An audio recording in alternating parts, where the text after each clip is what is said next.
السلام علیکم ورحمۃ اللہ وبرکاتہ۔ جی سبق شروع کرتے ہیں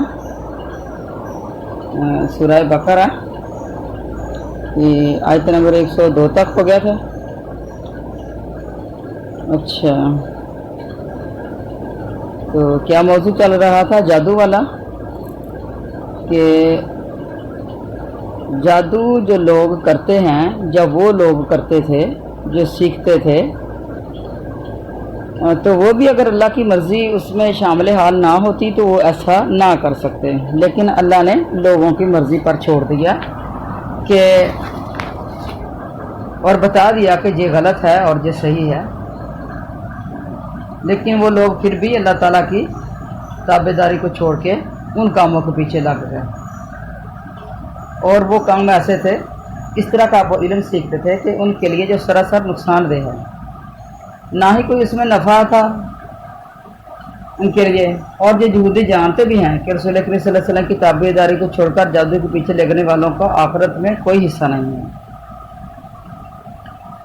یہ باتیں یہ آج بھی یہودی جانتے ہیں اور کل بھی جانتے تھے۔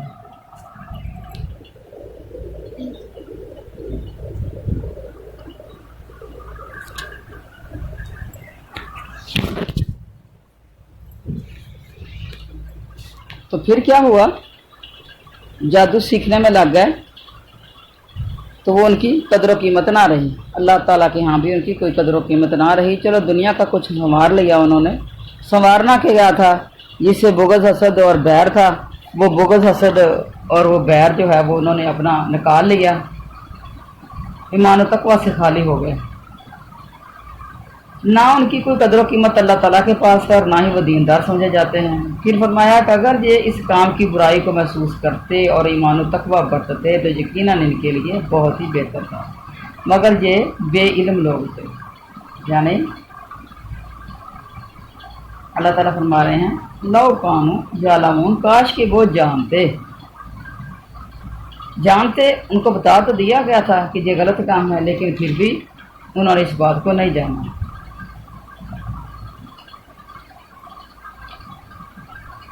اہل علم نے ان سے کہا بھی کہ تم پر افسوس ہے، اللہ تعالیٰ کا دیا ہوا ثواب ایمانداروں اور نیک مال والوں کے لیے بہت ہی بہتر ہے، لیکن اس عمل کو، اس ثواب کو صبر کرنے والے ہی پا سکتے ہیں۔ اس کے اندر ہے ولو انہم، کاش وہ جانتے اور وہ تقوی اختیار کرتے۔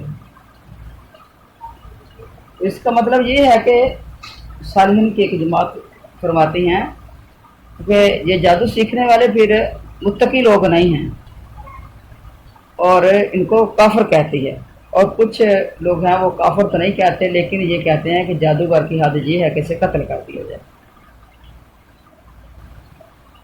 اچھا، ایک صحابی فرماتے ہیں حضرت عبدہ کہ حضرت عمر نے اپنے فرمان میں ایک لکھا تھا کہ ہر ایک جادوگر مرد اور عورت کو قتل کر دو، چنانچہ ہم نے 3-4 جادوگروں کی گردن ماری تھی حضرت عمر فاروق کے دور میں۔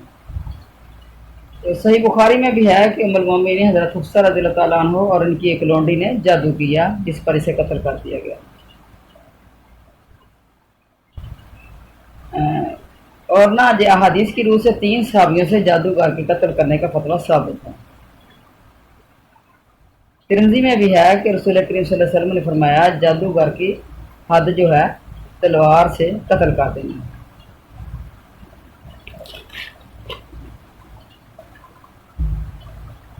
یہ ایک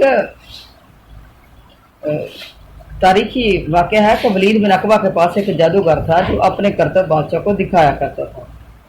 بظاہر ایک شخص کا سر کاٹ لیتا اور پھر آواز دیتا، سر جڑ جاتا اور وہ موجود ہو جاتا۔ مہاجرین صحابہ میں سے ایک بزرگ صحابی نے یہ دیکھا، دوسرے دن تلوار باندھے ہوئے آئے۔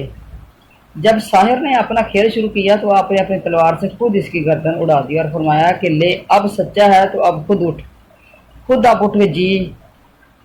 پھر قرآن پاک کی یاد پڑھ کر لوگوں کو سنائی، افتأتون السحر وانتم تبصرون، سحر افتأتون السحر، کہ تم دیکھتے نہیں ہو، تم क्या तुम देखते भालते जादू के पास जाते हो? चूंकि इस बुजुर्ग साहबी ने तो वलीद की इजाज़त इसके कत्ल में नहीं ली थी, इसलिए फिर बादशाह ने नाराज़ होकर इसे कैद कर दिया, लेकिन बाद में फिर छोड़ दिया। यानी इसका मतलब ये भी है कि कानून को हाथ में नहीं लेना चाहिए। अगर हम ही उठें और मुल्क के अंदर ये कवानीन नाफिज करना शुरू कर दें तो ये हुकूमत वक्त करेगी। कवानीन जो नाफिज होंगे शरीयत इस्लामिया के, तो ये हुकूमत कर सकती है, मौजूदा हुकूमत कर सकती है, दूसरा नहीं कोई भी कर सकता।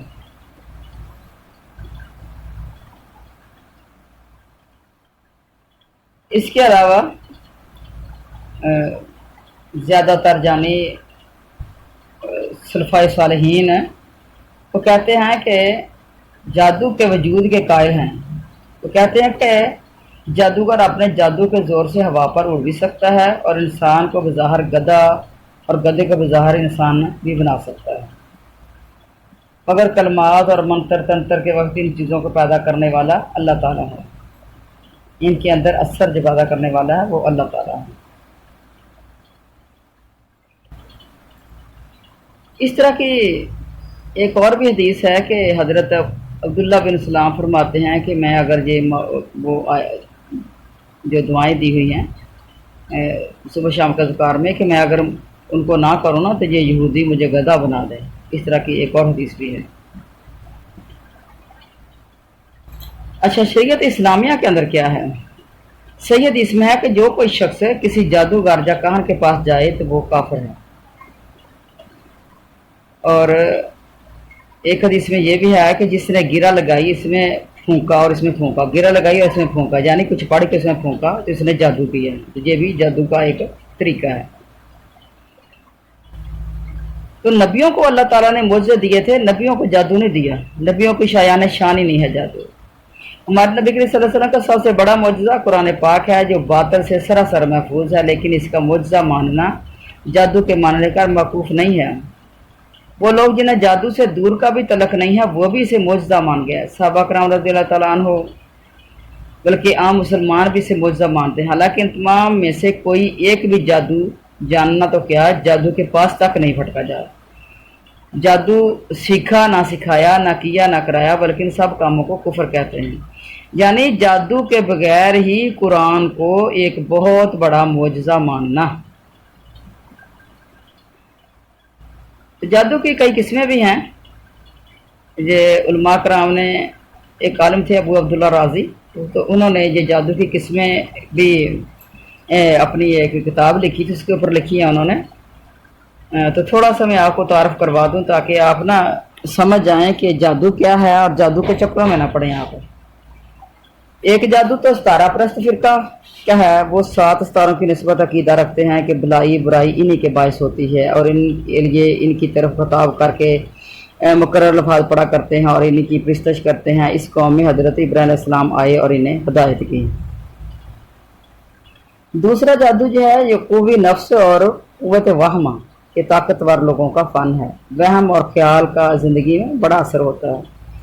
यानी हम जिस ख्याल को एक दिल के अंदर जमा के बैठ जाते हैं ना, बस वही जादू का काम कर जाता है हमारे ऊपर। एक जहन के अंदर एक वहम आ गया ना, तो वहम ने ही जादू का काम कर दिया।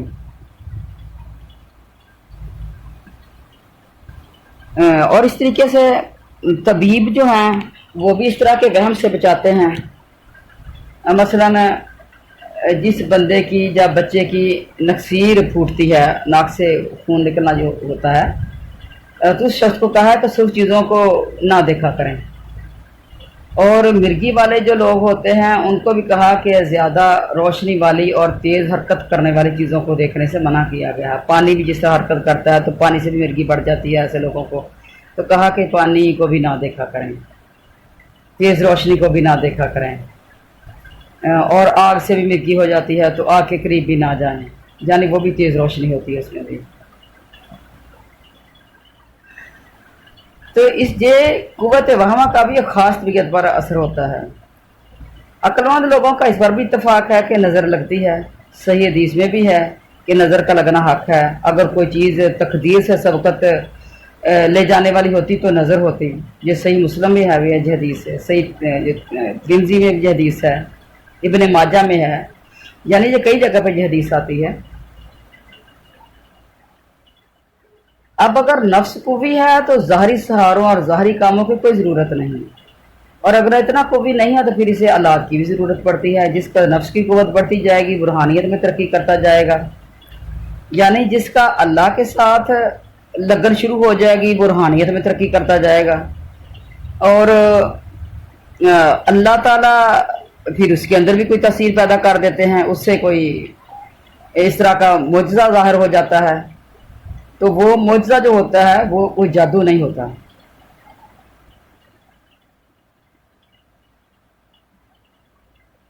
تو اس طرح کی جو قوت حاصل ہو جاتی ہے تو اس سے انسان نیکی کے کام یعنی شریعت کے مطابق اس سے کام لیتا ہے۔ اس سے شریعت کو اسلام میں کرامت بھی کہتے ہیں، جادو نہیں ہوتا۔ یہ جادو جو ہوتا ہے وہ خلاف شرع کاموں میں ہوتا ہے، جادو میں خلاف شرع کاموں سے مدد لی جاتی ہے اور وہ بندہ دین سے دور پڑ جاتا ہے۔ ایسے لوگوں سے، ایسے قابل حیرت کاموں سے بھی کسی کو دھوکہ کھا کر انہیں ولی نہ سمجھ لینا چاہیے، کیونکہ شریعت کے خلاف چلنے والے اللہ کے ولی نہیں ہو سکتے۔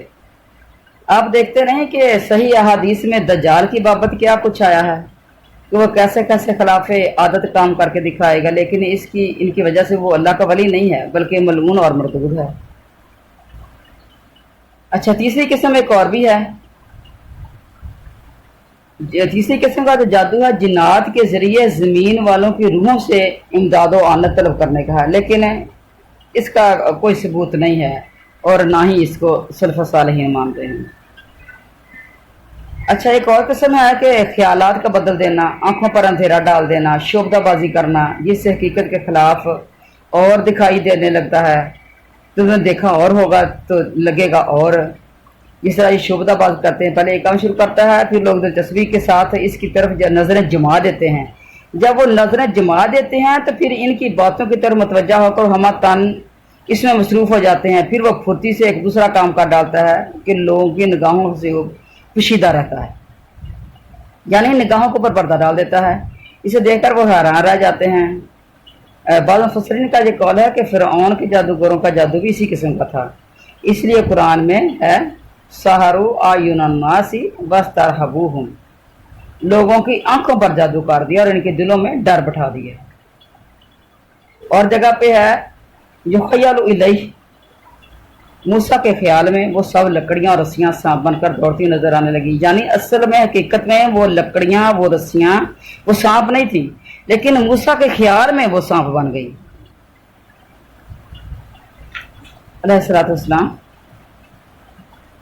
اچھا، پانچویں چیز جادو کی یہ چیز ہے کہ وہ چیزوں کو ترکیب دے کر کوئی عجیب کام اس سے لینا، مثلا گھوڑے کی شکل بنا دی، اس پر ایک سوار بٹھا دیا، شبیہ بنا دی یعنی، اور اس کے ہاتھ میں ناقوس دے دیا، وہ جو نکارے کی آواز نکلتی ہے، آواز نکلتی ہے اس سے نکارے کی طرح، جہاں ایک ساتھ گزری اس ناقوس میں سے آواز نکلی، حالانکہ کوئی اسے نہیں چھیڑتا۔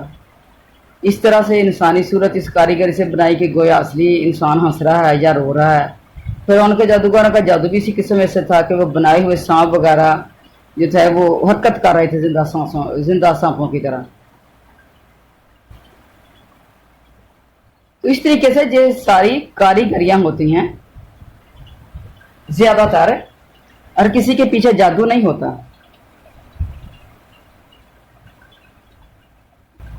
اس طریقے سے کچھ لوگ ناقوس جو ہیں وہ کر دیتے تھے، کسی جگہ پہ نصب کر دیتے اور اس سے آواز آتی تو اس کو وہ کرامت جو مشہور کر دیتے۔ اس طرح کے کام نا بیت المقدس کے نصرانی کیا کرتے تھے، پرسرار طریقے سے گرجے کی کندیلیں جلا دی اور اسے گرجے کی کرامت مشہور کر دی اور لوگوں کو اپنے دین کی طرف جھکا لیا۔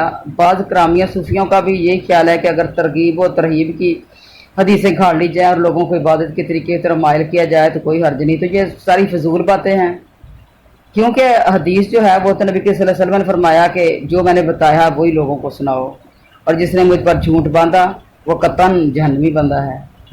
اچھا، ایک دفعہ ایک نصرانی پادری نے کیا کیا کہ ایک پرند کا چھوٹا سا بچہ اس نے دیکھا کہ جسے اڑنے اور چلنے پھرنے کی طاقت نہیں ہے، ایک گھونسلے میں بیٹھا ہے، جب وہ اپنی ضعیف اور پست آواز نکالتا ہے तो और परिंदे से सुनकर रहम खाकर जैतून का फल इसको घोंसले में लाकर रख देते हैं।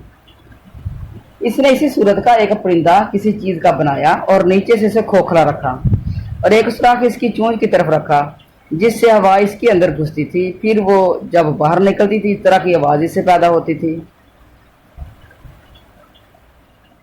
इसे लाकर अपने गिरजे में हवा का रुख रख दिया। छत में एक छोटा सा सुराख कर दिया ताकि हवा इससे जाए और जब हवा चलती और इसकी आवाज निकलती तो इस किस्म के परिंदे जमा हो जाते और जैतून के फल ला कर रख जाते। इसने लोगों में शोहरत देनी शुरू कर दी कि इस गिरजे में करामत है जहाँ एक बुजुर्ग का मज़ार है और ये करामत इन्हीं की है। लोगों ने जब अपनी आंखों जिन्होंने अजीब चीज़ देखी तो वो लोग कब्रों के अंदर नजर वो भी रखनी शुरू कर दी। उन्होंने चढ़ावे चढ़ाने शुरू कर दिए। करामत दूर दूर तक मशहूर हो गई। हालांकि कोई करामत ना थी, ना ही ये कोई मुआवजा था, सिर्फ एक पोशीदा फन था जिसे इस मलून शख्स ने पेट भरने के लिए पोशीदा तौर पर रखा था। एक लानती फिरका इस पर रिझा हुआ था। आप समझते हैं कि वो परिंदे के अंदर आवाज़ कैसे चली जाती थी। ये आजकल की आपने ये विसल देखी है ना, जिसको सीटी भी बोलते हैं बच्चे, तो इसके अंदर भी यही चीज़ है कि एक तरफ से हवा जो है वो मुंह से भरते हैं तो दूसरी तरफ से जब वो छन के आस्था से थोड़ी थोड़ी करके निकलती है तो वो आवाज़ देती है। इस तरह जो बच्चे गुब्बारा भरते हैं और गुब्बारे के अंदर से वो भरते हैं जब, तो फिर आस्ता आस्ता करके निकालते हैं तो फिर इस तरह की वो आवाज़ पैदा हो जाती है।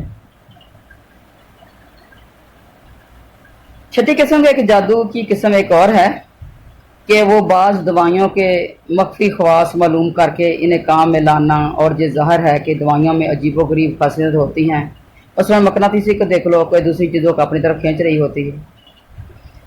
तो इस तरह की चीज़ें जो हैं ये फ़कीर और दरवेश और इस तरह की हिला साजियों को करामतें मशहूर करके लोगों को बताते हैं और लोगों को अपने मुरीद बना लेते हैं। ये पहले पहले ना आजकल कस्टर्ड हमारे घरों में आम बनने लग गया है। हमारे घरों में आम चाय बनने लग गई। तो जो हमारे बटेरे बताते थे कि पहले पहले कस्टर्ड जो ये ना हकीमों के पास मिलता था। वो मरीज को जब दवाई देते तो वो ये कस्टर्ड ये जिस तरह का भी ये पाउडर है जिस चीज़ से बना है तो वो पाउडर ये थोड़ा सा दे देते थे तो कहते थे कि इसको दूध में मिलाना तो देखना ये दूध जम जाएगा तो वो मरीज को खिला देना तो मरीज ठीक हो जाएगा। तो वो नरम ग़िज़ा मरीज जब खाता है तो वो ठीक भी हो जाता और वो जब दूध में डालते तो दूध जम जाता। तो वो भी एक उनकी जो है वो करामत ही थी कि इनके पास ये दवाई इस तरह की है। और या फिर ये पीरों के हाथ लगे हुए हैं इस दवाई को। और जिस तरह ये आज भी ये बात मशहूर है कि हड्डी अगर किसी की टूटी हुई है तो वो फलां दरबार की जो है वो वहाँ से गोली ला के दे दो और वो गोली सीधी उसी जोड़ के ऊपर जाकर लग जाएगी और जोड़ वहाँ से मजबूत हो जाएगा। तो कहते हैं कि ये उनके जो दरबार है ना, जो दरबार के दिया वहाँ जो दिया जलता है ना, जो दिए की महल है, यानी वो गोलियाँ काले रंग की हैं ना, तो कहते हैं जो दिए की महल है तो वो दिए की वो करामत मशहूर है उनकी कि ये फलां जो दरबार है तो ये उसकी करामत है। हालांकि असल चीज़ वो दिए की महल नहीं होती, वो दवाई है। तो इस तरीके की वो करामत मशहूर कर दी उन्होंने। इसके अलावा सातवीं किस्म दिल पर एक ख़ास किस्म का असर डालकर इससे जो चाहना मनवा लेना। मसलन इससे कह दिया कि मुझे इसमें आज़म याद है या जिन्नात मेरे कब्ज़े में हैं। अब अगर सामने वाला कमज़ोर दिल और कच्चे कानों वाला है, बूढ़े अकीदे वाला है, तो वो तो इसे साथ समझ लेगा। इसकी तरफ से एक किस्म का खौफ और हैबत और रोब इसके दिल में बैठ जाएगा और जो इसको ज़ईफ़ बना देगा, बंदे को ज़ईफ़ बना देगा, कमज़ोर बना देगा। उसका अकीदा कमज़ोर हो गया, वो कमज़ोर हो गया और अब इस वक्त जो चाहे वो करे, इसका कमज़ोर दिल इसे अजीब अजीब बातें दिखाता जाएगा। तो अक्सर ये कम अकल लोगों पर भी हो जाता है। इल्म फरासत से कम अकल वाला और कम अकल वाला इंसान मालूम कर सकता है।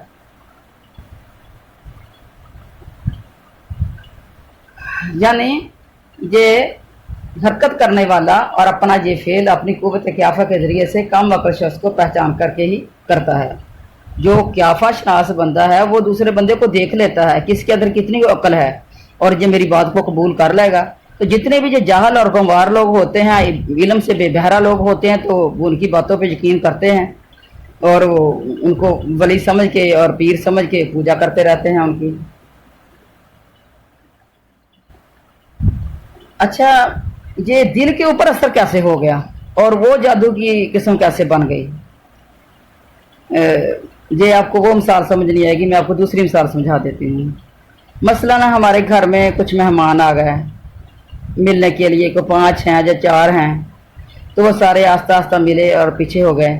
اور ایک ان میں جو مہمان تھی وہ بڑی، جو اس نے بڑے اچھے طریقے سے ہمیں اپنے ساتھ ملا کے، گھٹ کے، ہمیں بھینچ کے، ہمیں جفی میں لیا، اور بڑی محبت ظاہر کی، اور پیشانی پہ بوسہ لیا، اور حال حوال جو ہے وہ بہت اچھے طریقے سے پوچھا، اور تو وہی ہمارے اوپر جادو ہو گیا اس کا۔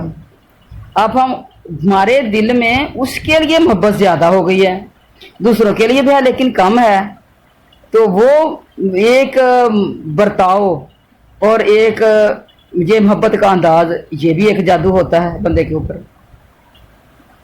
اچھا، ایک قسم اور بھی علماء کرام نے بتائی ہے کہ چگلی کرنا، جھوٹ سچ ملا کر کسی کے دل میں اپنا گھر کر لینا اور خفیہ چالوں سے اسے اپنا گرویدہ کر لینا، یہ چگل خوری اکثر لوگوں کو بھڑکانے اور بدکانے اور اس کے درمیان عداوت دشمنی ڈالنے کے لیے ہو تو شرعاً حرام ہے۔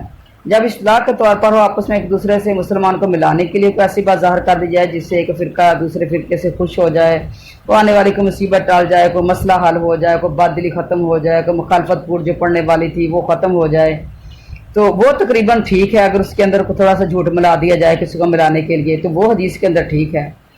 نبی صلی اللہ علیہ وسلم نے فرمایا وہ شخص جھوٹا نہیں جو بھلائی کے لیے ادھر ادھر کی بات ہے ادھر ادھر لے جاتا ہے۔ اور جیسے حدیث میں دیکھا کہ لڑائی جو ہے یہ ایک طریقے کا نام ہے، یہ مکر کو کیا کہیں گے ہم، کہ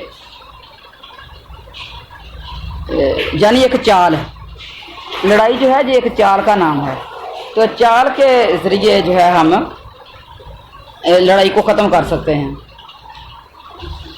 اس طریقے کا ایک قصہ بھی ہے، حدیث کے اندر آتا ہے کہ حضرت نعیم بن مسعود نے جنگ احزاب کے موقع پر کفار عرب اور کفار یہود کے درمیان کچھ ادھر ادھر کی اوپری باتیں کیا ڈالی اور کیا کر ان کے اندر جدائی ڈلوا دی، اور انہیں مسلمانوں کے مقابلے میں پھر شکست ہوئی، اور یہ کام بڑے عالی دماغ اور بڑے معاملہ فہم شخص کا ہے۔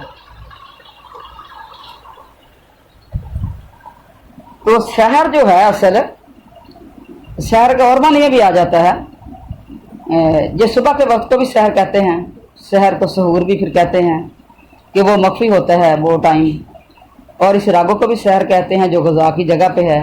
ابو جہل نے بدر والے دن بھی یہی کہا تھا کہ اس کی سحر یعنی رگے طعام مارے خوف کے پھول گئی۔ حضرت عائشہ رضی اللہ تعالیٰ فرماتی ہیں کہ میرے سحر و نہر کے درمیان رسول کریم صلی اللہ علیہ وسلم فوت ہوئے، تو نہر سے مراد سینہ ہے اور سحر سے مراد رگ غذا ہے۔ تو قرآن مجید میں بھی ہے کہ سحر و اعین الناس، یعنی لوگوں کی نگاہوں سے اپنا کام مخفی کر کے انجام دیا انہوں نے۔ تو یہ سارا کچھ جو ہے یہ جادو کی قسمیں ہیں۔ تو جادو صرف یہی نہیں ہے کہ جادو سے ہی جادو ہو۔ اچھا، اور کیا ہے کہ کچھ علماء کرام نے جادو سے جادو کے علاج کی اجازت دی ہے، لیکن زیادہ تر علماء کرام نے اس کو مکروہ اور غلط کہا ہے کہ یہ ایسے نہیں کرنا۔ لیکن اصل کام کیا ہے؟ حدیث پاک ہے کہ بیری کے 7 پتے لے کر سال بٹے پر کوٹ لیے جائیں، یعنی پتھر ہی ہو، اوپر بھی پتھر ہی مارا جائے اور نیچے بھی اس کے پتھر ہی ہو، تو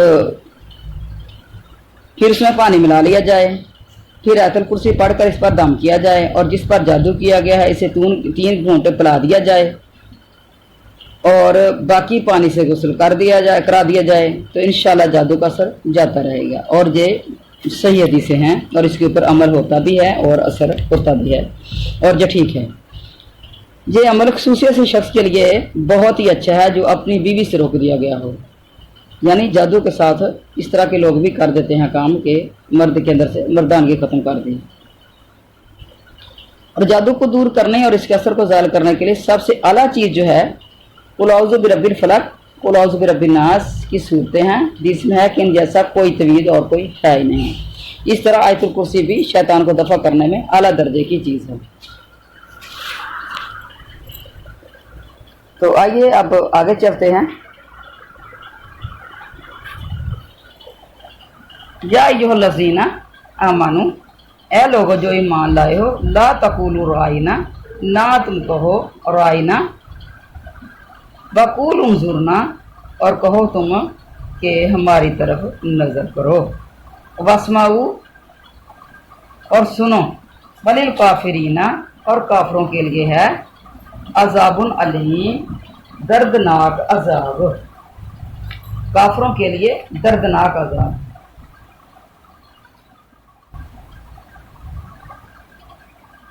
कहाँ चले गए?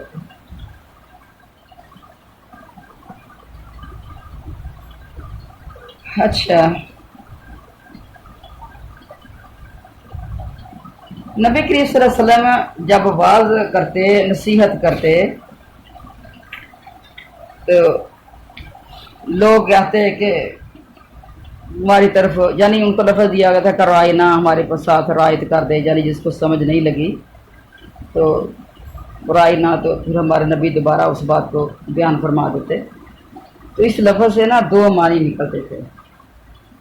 ये अरबी के अंदर ना राई कहते हैं चरवाहे को भी, बकरियों के चरवाहे को भी राई कहते हैं। और जो मुनाफिक थे उस महफिल के अंदर, वो जुबान मरोड़ कर फिर राई ना कह देते थे कि जानी ए हमारे चरवाहे, इस तरह के दूसरा लफ्ज़ भी मानी निकलता था इससे। तो अल्लाह ताला को ये बात बहुत ही बुरी लगी, तो अल्लाह ताला ने फरमाया कि अब रायना नहीं कहना, अब कहना है उन्जुरना, हमारी तरफ नजर करो। यानी जिससे वो पहलू निकलता था, तौहीन का पहलू निकलता था, तो वो पहलू जो है अल्लाह ताला ने फरमा के उसको ख़त्म करवा दिया। इस आयत में दरअसल अल्लाह ताला अपने मोमिन बंदों को ना काफिरों की बोल चाल और इनके कामों की मुशाबहत से रोक रहे हैं। यहूदी बाद अल्फाज ज़बान दबा दबा कर बोलते थे और मतलब बुरा लेते थे। जब इन्हें ये कहना होता कि हमारी सुनिए तो कहते राइना बोल के जाते। और इससे मुराद कुछ और भी, यानी एक लफ्ज़ से कई माने निकलते हैं। रौनत भी निकलती है, रौनत का मतलब होता है सरकशी, तो वो उस तरह भी ले जाते हैं अपनी ज़ुबान को, जो किसी के मुंह में, जहन में, दिल में होता है वो उसी तरह रोड़ के ले जाते बात को। और जगह पे भी बयान है इसी तरह का, इन्नल्लाज़ीना हादू, यानी वो लोग जो यहूदी हैं, वो ऐसे लोग हैं जो बातों को असलियत से हटा देते हैं और कहते हैं कि हम सुनते हैं लेकिन मानते नहीं।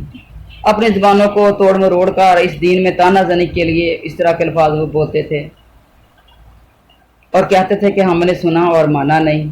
इस तरह की बातें भी वो करते थे। तो हमारी तरफ तवज्जो दीजिए।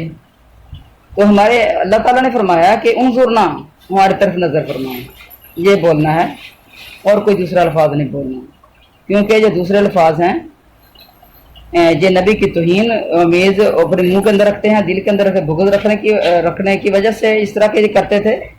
लेकिन इनकी कुफ्र की वजह से अल्लाह ने इन्हें अपनी रहमत से दूर फेंक दिया और इनमें ईमान बहुत ही कम है। आज इसके अंदर और भी इस तरह की बातें आती हैं कि जिससे ये लोग ज़ूम मानी अल्फाज के बोलते थे। आज इसमें यह भी आया है कि जब जो लोग सलाम करते हैं तो कहते हैं अस्सलामु अलैकुम, तो सलाम के मानी मौत के हैं, तो इसके जवाब में आप भी वालेकुम कह देते। और तो एक दफ़ा की ये बात है कि कोई यहूदी पास से गुजरा, उसने कहा अस्सलामु अलैकुम, तो आपने फरमाया वालेकुम। तो अम्मा जी आयशा को बहुत गुस्सा आया, तो कहने लगी कि तुम्हें ही मौत आए, तुम्हें मरो, तुम्हारे जलील हो, तुम्हारे ऊपर अल्लाह का, इस तरह के जानी अल्फाज बोल दिए अम्मा जी आयशा ने। तो नबी करीम अलैहिस्सलाम मुस्कुरा पड़े। तो कहने लगी कि अल्लाह के रसूल आपने सुना नहीं, वो अस्सलामु अलैकुम कह रहे थे। तो आपने फरमाया भी मैंने भी तो यही कहा था ना वालेकुम, यानी जो कुछ भी है वो तुम्हारे ऊपर भी यही हो जाए, फिर वालेकुम तुम्हारे ऊपर भी ये हो। तो हमारे नबी ने फरमाया कि तुम भी इनके जवाब में वालेकुम कहा करो, हमारी दुआ इनके हक में कबूल होगी और इनकी बदुआ हमारे हक में कभी भी कबूल नहीं होगी। अलगर्द कौलो फेल में ऐसे मुशाबत करना मना है। मसनद अहमद की हदीस में भी है कि क़यामत के करीब तलवार के साथ भेजा गया हूँ, मैं क़यामत के करीब तलवार के साथ भेजा गया हूँ, यानी हमारे नबी के बाद कोई और नबी नहीं आना और ये कुर्ब क़यामत का ये दौर है।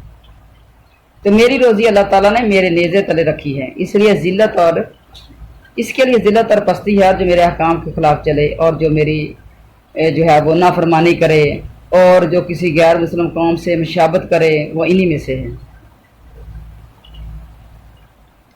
اس کے علاوہ اس حدیث سے یہ بھی ثابت ہوتا ہے کہ کفار کے اقوال اور افعال اور لباس اور عید اور عبادت ان کی مشابت کرنا جو ہمارے لیے مشروع اور مقرر نہیں ہے، سخت منع ہے کہ ہم نے ان کی کسی بھی کام کے اندر مشابت نہیں کرنی۔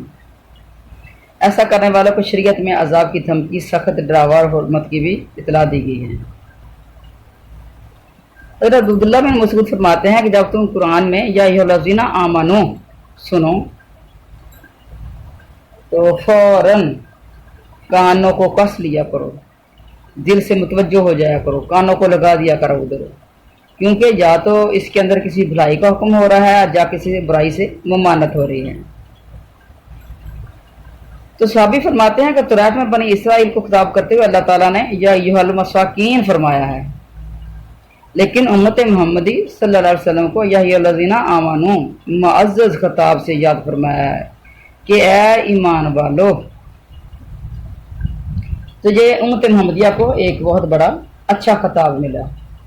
تو صحابہ کرام کہتے تھے کہ جیسے ہی یا ایھا الذین آمنو آتا تو ہم اپنے کانوں کو کس لیتے اور ہمارا کانوں گوش ہو کے بیٹھ جاتے کہ اب کوئی حکم نازل ہونے والا ہے۔